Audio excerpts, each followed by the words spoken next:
After signing your term sheet, a few key sets of obligations determine your funding timeline.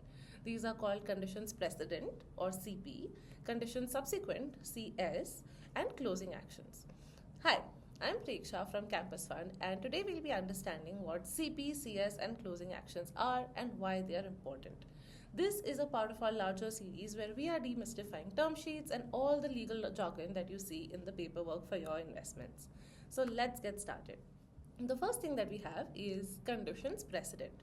Now, these are actions that a company must complete after signing the definitive agreements, but before the investor transfers their funds, right? These are usually highlighted in the due diligence processes or are discussed between the parties while negotiations. These could include things like rectification of any identified issues, providing statutory approvals and representations, board and shareholder resolution approving the transactions, etc. Only once these CPs are fulfilled can the investment be done, right? Then we have closing actions. Now, these are actions that are done parallelly as the transaction is closing. These are things like issuing share certificate to the investor, filing post-investment forms with the registrar of companies or the ROC, and ensuring that the shareholder register is updated to include the investors as well. And then we have conditions subsequent, right?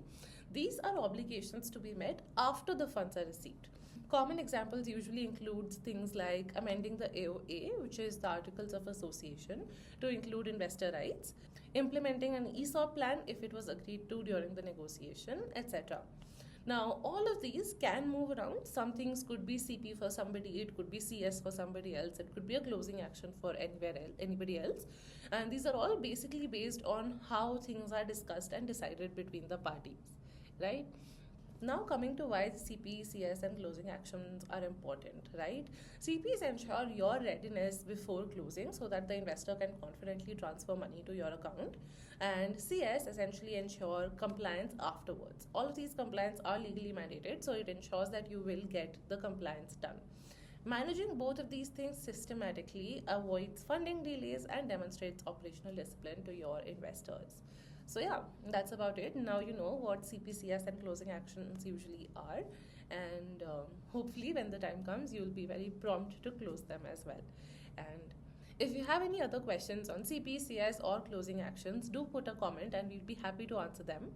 If you like this video, do subscribe to our channel and stay tuned because next week we'll be making a video on reserved matters and affirmative or veto rights.